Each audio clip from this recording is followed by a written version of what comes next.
The secret summit was hosted by billionaire brothers Charles and David Koch. They rented out the entire St. Regis Monarch Beach Resort in Dana Point for the exclusive political agenda meeting. KPBS partner iNewsSource reporters Joanne Farian and Brad Racino got a glimpse of what was on the conference agenda. And Brad, remind us of who the Koch brothers are and how they're involved in politics. Sure. Depending on which year you look, if you look at this last year, they're the sixth richest men or people in the world. I think their net worth is $41.3 billion. And they didn't become a household name until after the Citizens United decision in 2010 that said organizations and labor unions can spend unlimited amounts of money and to influence politics or to go to super PACs. So they have been accused by the left of a lot of things. Senate Majority Leader Harry Reid has kind of, as Joanne said earlier, made a career out of going after these guys. But they are very influential people when it comes to politics and the right. And as I mentioned, they hosted this very, very secret event. Joanne, how did you find out about the summit, and basically, why did you want to attend? Well, basically, we got a tip, made a few phone calls. It sounded like it checked out. Probably within minutes of arriving, the fact that Brad overheard someone checking in associated with one of these conservative nonprofits. Within about an hour and a half, I ID'd David Koch. We realized we were in the right place. Why were we there? Well, the big issue is really about secrecy and so-called dark money. You have groups on the right and the left, but so far it seems as though the right is sort of leading the way on this with nonprofit political corporations that can accept huge amounts of donations from anonymous donors. They take the money and there's no disclosure. So we wanted to find out who's there. Who are the names behind these big political expenditures? And I'll ask this of both of you, but we'll start with Brad. You found out that the conference was aimed at helping conservative candidates and their causes, especially in this midterm election coming up. What kind of things did you see or hear to lead you to that decision?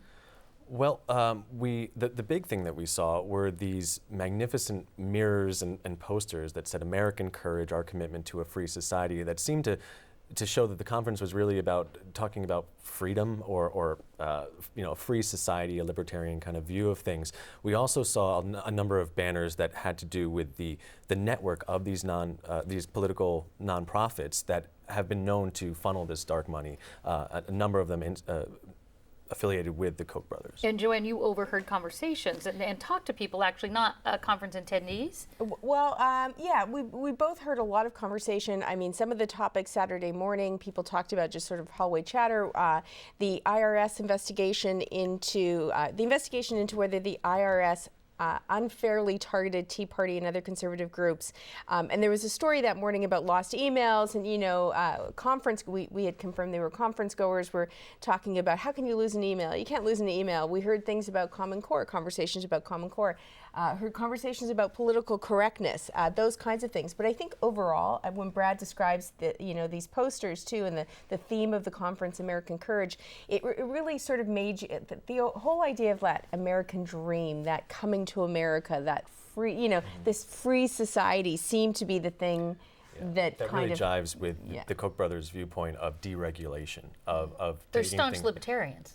Correct, yeah. So taking things out of the government's hands and making things more free for people and business owners, et cetera. Well, we've always known that wealthy people are in a position, and they're beyond wealthy, as we know, to contribute large sums of money to political campaigns. So what do you see? I'll start with you, Joanne. Why do you think this is different? What's wrong with that? Well, first of all, this happens on both sides. We want to make the point that it's not just conservative groups. There's also the Democracy Alliance. They do the same thing.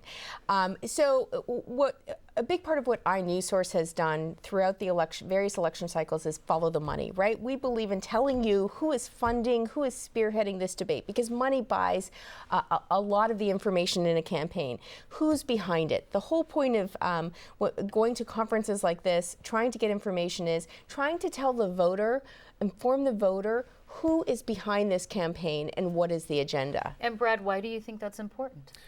Well, it's important because these people help determine the future of this country, either through local campaigns, like we've been following the money with the mayor's races and DA, et cetera, through state and through federal. These people are putting into place people that that mimic their viewpoints, that forward their agendas, and we think that's important.